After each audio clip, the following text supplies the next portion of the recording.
Selamat malam Bapak, Ibu, dan saudara-saudara yang sama-sama dikasihi di dalam Yesus Kristus. Puji syukur kita boleh berjumpa kembali di dalam acara Lentera Malam, doa, pujian, dan renungan firman Tuhan dari Gereja Toraja Jemaat Rantepao. Mari kita siapkan hati dan pikiran kita untuk mendengarkan firman Tuhan yang akan dibawakan oleh hambanya, Pendeta Bakri Mepadang, dalam tema Hidup dalam Kebenaran. Selamat beribadah, Tuhan Yesus memberkati.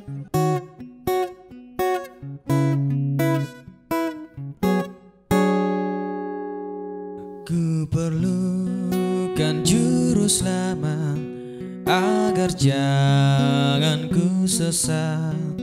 Selalu harus ku rasakan bahwa Tuhan ku dekat, maka jiwaku tenang, takkan takut dan enggan bila Tuhan ku membimbingku di dalam pun tentram.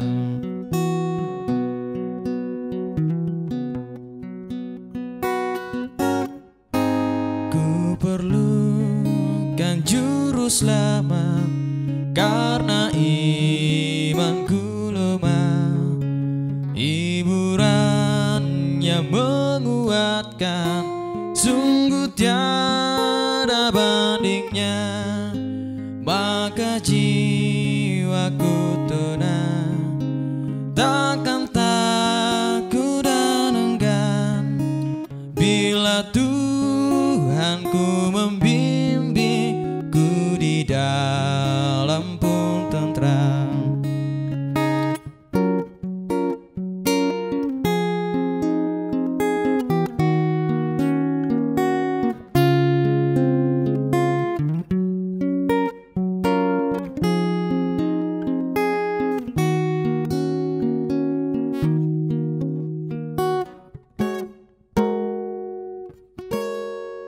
Maka jiwaku tenang, takkan takut dan enggan bila Tuhanku membimbingku di dalam pun tentram. Selamat malam, Shalom. Malam hari ini melalui Lentera Malam dari Jemaat Rantepao, saya menyapa Bapak, Ibu, Saudara-saudara yang kekasih. Malam ini kita akan menikmati kasih Tuhan melalui kebenaran firman-Nya. Kita akan mendengarkan firman Tuhan dari surat Yohanes yang ketiga, pasal yang pertama ayat 1 sampai ayat yang keempat. Saya akan bacakan untuk kita sekalian. Tetapi sebelum saya baca, mari kita menghadap Tuhan untuk meminta tuntunan kuasa Roh Kudus untuk memahami kebenaran firman ini. Kita berdoa. Terima kasih ya Bapa di sorga. Malam ini Tuhan karuniakan bagi kami. Sebelum kami beristirahat, kami rindu disapa oleh firman-Mu. Hamba-Mu akan membacakan firman pada saat ini. Mohon tuntunan kuasa Roh Kudus melingkupi kami sekalian. Sehingga melalui firman ini ya Tuhan, kami boleh dikuatkan, dimampukan dalam menjalani hidup karunia-Mu. Berfirmanlah ya Tuhan, dan pakailah hamba-Mu untuk menjadi saluran berkat pada malam hari ini. Di dalam nama Tuhan Yesus kami serahkan semuanya. Amin. Demikian firman Tuhan. Dari 3 Yohanes pasal yang pertama, ayat yang pertama sampai ayat yang keempat. Dari penatua kepada Gaius yang kekasih, yang kukasihi dalam kebenaran. Saudaraku yang kekasih, aku berdoa, semoga engkau baik-baik dan sehat-sehat saja dalam segala sesuatu, sama seperti jiwamu baik-baik saja. Sebab aku sangat bersuka cita ketika mereka ketika beberapa saudara datang dan memberi kesaksian tentang hidupmu dalam kebenaran. Sebab memang engkau hidup dalam kebenaran. Bagiku tidak ada sukacita yang lebih besar daripada mendengar bahwa anak-anakku hidup dalam kebenaran. Demikianlah firman Tuhan segenap jemaat. Yang berbahagia adalah kita jika firman ini tetap menjadi pegangan yang kokoh dan kuat dalam kehidupan kita. Amin. Malam ini saya mengajak saudara-saudara untuk mempelajari surat yang ditujukan kepada seorang bapa, yaitu Gaius. Dan melalui firman ini kita boleh merefleksikan dalam hidup, bahwa hidup dalam kebenaran. Hidup dalam kebenaran. Dari penatua kepada Gaius yang kekasih, yang kukasihi dalam kebenaran. Itu dalam ayat yang pertama. Pertanyaan bagi kita Bapak Ibu Saudara-saudara, siapakah Gaius yang dimaksud dalam surat ini? Nama Gaius adalah nama yang biasa dan cukup terkenal di dalam Kekaisaran Romawi. Ini nama yang umum. Dalam Perjanjian Baru kita dapat menemukan 4 orang yang bernama Gaius. Yang pertama kita lihat di dalam Kisah Para Rasul pasal yang ke-20 ayat yang keempat. Gaius dari Derbe. Yaitu Gaius yang menyertai Paulus dalam perjalanan dari Makedonia menuju Troas. Kisah Para Rasul pasal 19 ayat 29, Gaius dari Makedonia, yaitu teman seperjalanan Paulus yang mengalami penganiayaan di Efesus. Kemudian Gaius dari Korintus, Roma 16 ayat 23 dan 1 Korintus 1 ayat yang ke-14, yaitu orang yang pernah memberi tumpangan kepada Paulus. Orang yang pernah dibaptis oleh Paulus. Dan Gaius yang menerima surat 3 Yohanes ini, saudara-saudara. Walaupun dalam surat ini tidak jelas dan terperinci siapa Gaius. Namun dari isinya kita dapat melihat bahwa Gaius itu adalah seorang yang menduduki jabatan yang penting dalam sebuah gereja pada saat itu. Seorang Kristen yang sangat dikasihi oleh Rasul Paulus, Rasul Yohanes. Seorang yang hidup dalam kebenaran, ayat yang ketiga. Dan seorang yang dermawan Kristen yang sudah berjasa dalam pekerjaan Tuhan. Ayat 5 sampai ayat yang ke-8 jika kita lanjut membaca firman Tuhan. Kalau dalam 2 Yohanes dilatar belakangi oleh masuknya guru-guru sesat, dalam 3 Yohanes ini dilatar belakangi oleh hal demikian. Namun di sini kita melihat bahwa ada ambisi pribadi dari seseorang yang bernama Diotrepes. Ayat yang ke-9 sampai 10. Dengan perkataan lain bahwa 2 Yohanes berlatar belakang masalah doktrin, sedangkan 3 Yohanes berlatar belakang masalah pribadi, persaingan dalam jemaat. Perhatikanlah pernyataan ini. Tetapi Diotrepes yang ingin menjadi orang terkemuka di antara mereka di dalam jemaat. Cukup jelas di sana bahwa Diotrepes tidak mengajarkan doktrin yang sehat. Ia ingin menjadi orang yang utama. Ia ingin menjadi pemimpin yang berbicara sendiri. Ia ingin menjadi orang yang merdeka dan berkuasa.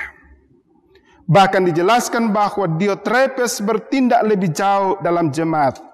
Ia tidak lagi mengakui wibawa yang sah dari Rasul Paulus. Ia telah memfitnah dan mencemarkan nama Rasul Yohanes. Ia tidak segan-segan menolak para penginjil yang diutus oleh Rasul Yohanes. Bahkan ia tidak segan-segan mengucilkan anggota-anggota jemaat yang menyambut hamba-hamba Tuhan atau penginjil yang datang kepada jemaat.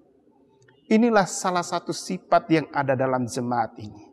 Dan pada umumnya ada juga orang-orang yang ada di jemaat-jemaat kita seperti ini. Ingin menang sendiri. Ingin hanya dia yang mau dihormati dan lain sebagainya. Saudara, malam ini pelajaran apa yang kita ambil dari surat yang pendek ini? Apa makna surat ini bagi kita? Secara sepintas kita dapat melihat bahwa penekanan dalam surat ini adalah hidup dalam kebenaran. ayat 3 sampai ayat yang keempat dalam pasal 1. Hidup dalam kebenaran itu harus diwujudkan dalam berbagai aspek. Yang pertama, pengamalan iman. Saudaraku yang kekasih, engkau bertindak sebagai orang yang percaya. Ayat yang kelima, Gaius adalah seorang Kristen yang hidup dalam kebenaran. Cara hidup dalam kebenaran ia manifestasikan dalam bentuk pengalaman iman atau tindakan kepercayaan, atau dalam terjemahan yang lebih tepat, berbuat sesuai dengan imannya. Pengalaman iman Gaius itu dijelaskan dalam ayat 5 dan 6, di mana engkau berbuat segala sesuatu untuk saudara-saudara, sekalipun mereka adalah orang-orang asing. Mereka mengasihi dia, mereka menerima dia, mereka mendukung dia. Siapa yang dimaksud saudara-saudara di ayat itu? Kita mendapat 3 gambaran tentang mereka. Mereka adalah orang-orang bukan Yahudi. Perhatikanlah istilah orang-orang asing.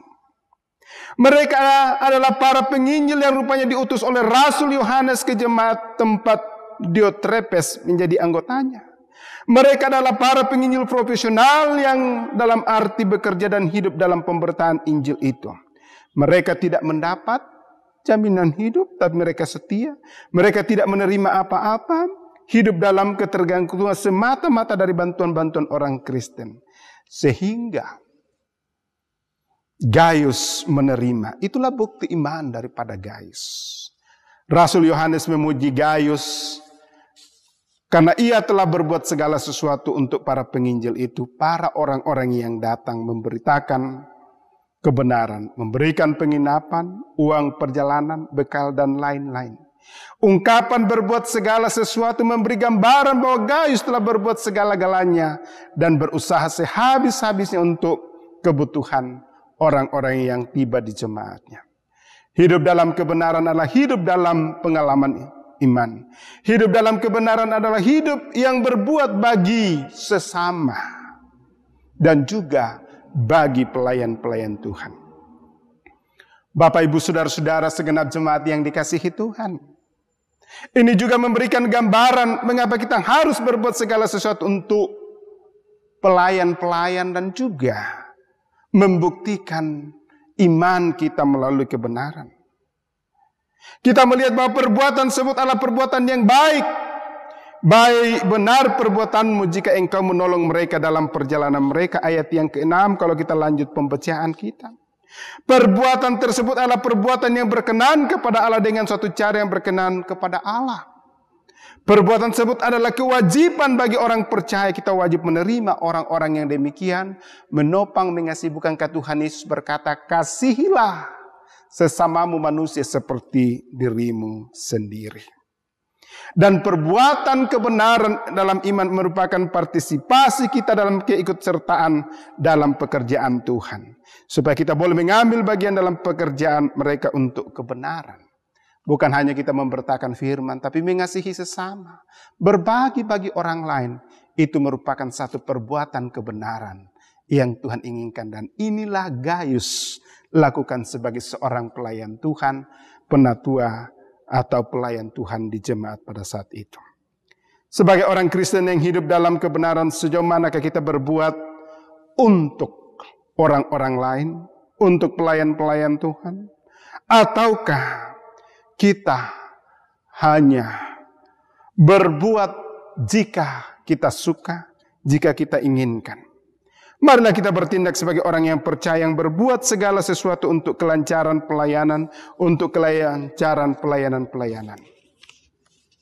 Yang kedua, hidup dalam kebenaran adalah mengendalikan ambisi. Ya. Hidup dalam kebenaran terwujud dalam kemampuan kita untuk mengendalikan ambisi dan keinginan-keinginan kita dan menghargai siapa sesama kita. Apa yang dimaksud dengan ambisi? Ambisi adalah keinginan, kerinduan, dan kegairahan untuk mencapai atau untuk menduduki sesuatu yang lebih tinggi. Ambisi itu ada 2 macam, saudara-saudara. Ambisi yang positif atau konstruktif, yaitu ambisi yang bersifat membangun diri sendiri dan orang lain dan menghargai orang lain. Ambisi yang negatif atau destruktif yaitu ambisi yang bersifat merusak dan menghancurkan diri sendiri maupun orang lain. Contoh ambisi positif atau konstruktif dapat kita lihat dalam 1 Timotius pasal 3:1. Orang yang menghendaki jabatan penilik jemaat menginginkan pekerjaan yang indah. Contoh ambisi yang negatif dan destruktif dapat kita lihat dalam Filipi pasal 1 ayat yang ke-15. Ada orang yang memberitakan Kristus karena dengki dan perselisihan dan seterusnya. Filipi pasal 1 ayat 17, tetapi yang lain karena kepentingan sendiri dengan maksud tidak ikhlas. Sangkanya dengan demikian mereka memperberat bebanku dalam penjara. Orang-orang seperti inilah yang mau mengambil keuntungan. Orang-orang ini yang hanya berbicara, hanya mau dianggap sendiri bahwa dia yang paling benar dalam jemaat. Inilah merupakan ambisi-ambisi negatif yang dapat merusak setiap orang. Oleh sebab itu, Bapak, Ibu, Saudara-saudara yang dikasihi Tuhan, mari kita mencegah orang-orang yang mau menerima dan mau menang sendiri. Atau kan banyak orang yang mengucilkan orang-orang karena menganggap bahwa dia tidak sederajat, dia adalah orang-orang yang lain. Saudara, setiap orang memiliki ambisi atau keinginan-keinginan. Berambisilah adalah hal yang normal atau wajar. Namun, yang menjadi problem adalah jika ambisi itu bersifat negatif dan merusak. Di dalam gereja, kedua bentuk ambisi ini sering juga muncul.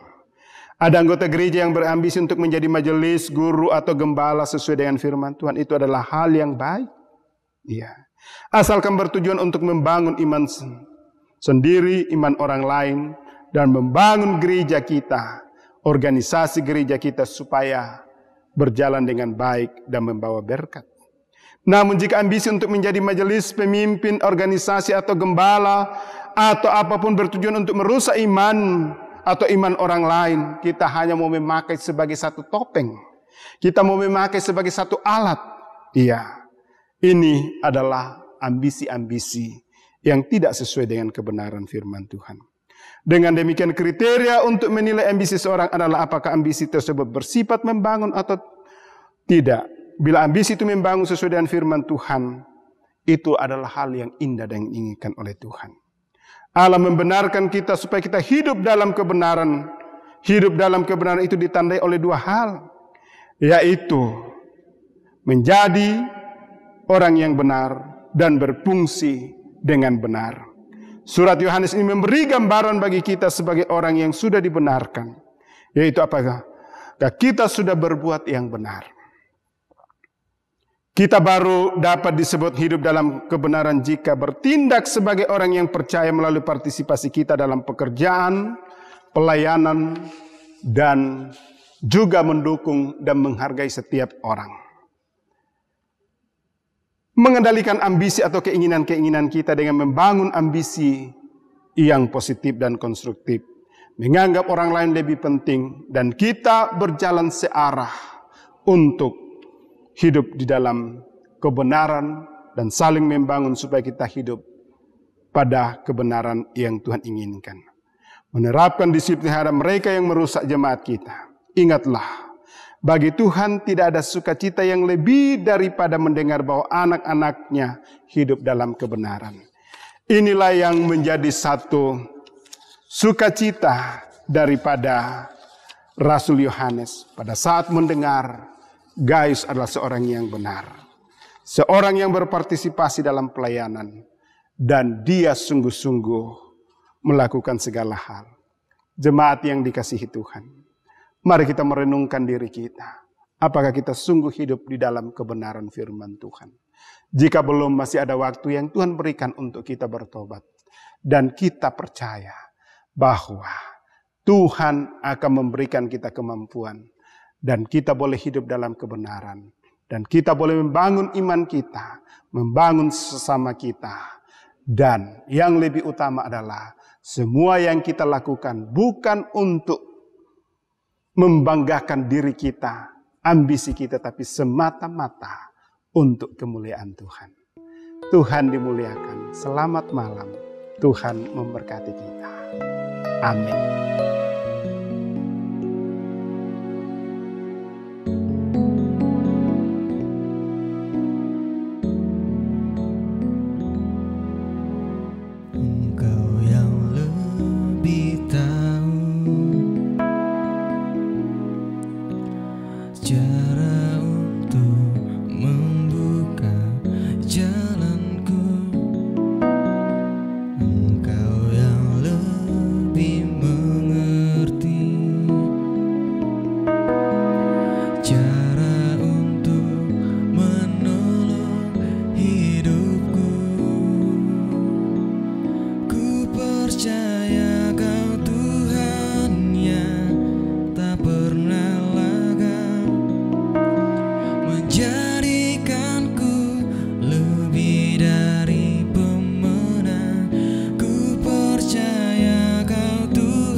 percaya Kau Tuhan yang tak pernah gagal, menjadikanku lebih dari pemenang. Ku percaya Kau Tuhan yang tak pernah lalai, menepati janji-janji-Mu.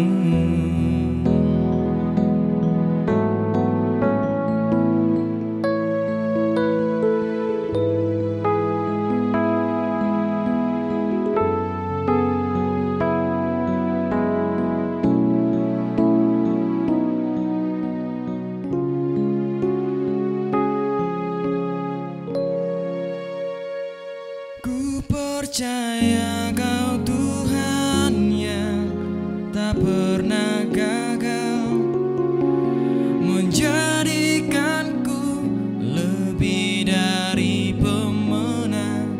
Ku percaya Kau Tuhan yang tak pernah lalai, menepati janji-janji-Mu. Percaya Kau Tuhan yang tak pernah lalai, menepati janji-janji-Mu.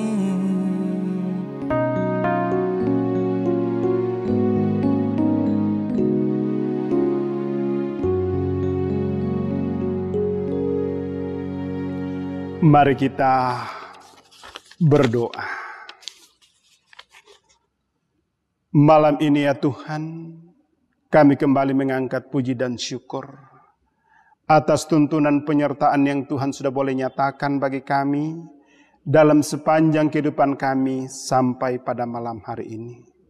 Secara khusus, Tuhan telah mengaruniakan kami satu hari untuk kami lalui, dan kami telah isi melalui segala aktivitas kami. Anak-anak kami telah melalui sekolah, melalui pembelajaran, baik pertemuan melalui daring maupun pertemuan-pertemuan yang dilaksanakan di sekolah-sekolah mereka. Demikian juga Tuhan kami berdoa untuk aktivitas daripada seluruh jemaat-Mu, baik di rumah, di kantor, bahkan di tempat-tempat di mana mereka melakukan usaha-usaha dan pekerjaan. Malam ini telah kembali ya Tuhan, mereka telah berkumpul dengan keluarga mereka. Sebelum mereka beristirahat untuk memperoleh pemulihan oleh karena lelah, letih, dan lesu. Kami serahkan seluruh ke dalam tangan kuasa-Mu. Diberkati dan ditopanglah ya Tuhan sehingga boleh merasakan kasih dan anugerah-Mu. Demikian juga Tuhan, Tuhan akan pulihkan, kuatkan sehingga besok mereka boleh bangun dengan tubuh yang penuh dengan keberkatan. Malam ini kami berdoa untuk jemaat-Mu ya Tuhan, yang saat ini mengalami pergumulan-pergumulan, dan sukacita mereka mungkin tidak mereka alami. Tapi iman pengharapan mereka tetap kokoh dan kuat. Secara khusus kami berdoa ya Tuhan untuk saudara-saudara kami yang mengalami sakit penyakit. Kiranya Tuhan akan senantiasa memberkati dan menopang, baik yang dirawat di rumah sakit maupun yang sementara dipulihkan di rumah mereka masing-masing. Demikian juga kami berdoa, mungkin ada yang berduka karena orang-orang yang mereka kasih dan cintai telah mengalami kematian. Hiburkan, kuatkan, mampukan untuk menjalani kehidupan yang Tuhan anugerahkan. Bahkan malam hari ini ya Tuhan, kami berdoa untuk bangsa dan negara kami. Tuhan peliharakan, beri hikmat. Secara khusus ya Tuhan, kami mengalami pergumulan oleh karena merebaknya virus corona. Biarlah melalui pemerintah ya Tuhan dan seluruh elemen masyarakat bersatu hati untuk memutuskan ini. Demikian juga Tuhan rencana-rencana kehidupan jemaat-Mu, kami sekalian kami serahkan ke dalam tangan kuasa-Mu. Dan malam hari ini, kami sambut malam ini dengan penuh sukacita. Kami boleh aminkan bahwa bulan tidak akan pernah menyakiti kami pada waktu malam. Dan matahari tidak akan menyakiti kami pada waktu siang. Karena Allah menjaga keluar masuk kami, menuntun kami. Inilah pengharapan kami. Inilah janji-janji Tuhan yang kami amini, bahwa Tuhan senantiasa bersama dengan kami. Dan kami menyerahkan seluruhnya ini ke dalam tangan kuasa-Mu, hanya di dalam nama Tuhan Yesus. Haleluya. Amin. Demikianlah ibadah kita pada malam hari ini melalui Lentera Malam dari Jemaat Rantepao. Tuhan memberkati. Demikianlah renungan firman Tuhan pada malam hari ini. Biarlah kebenaran firman Tuhan terus mengingatkan kita sebagai orang percaya untuk terus hidup di dalam kebenaran hari lepas hari. Sampai jumpa pada Lentera Malam berikutnya. Tuhan Yesus memberkati.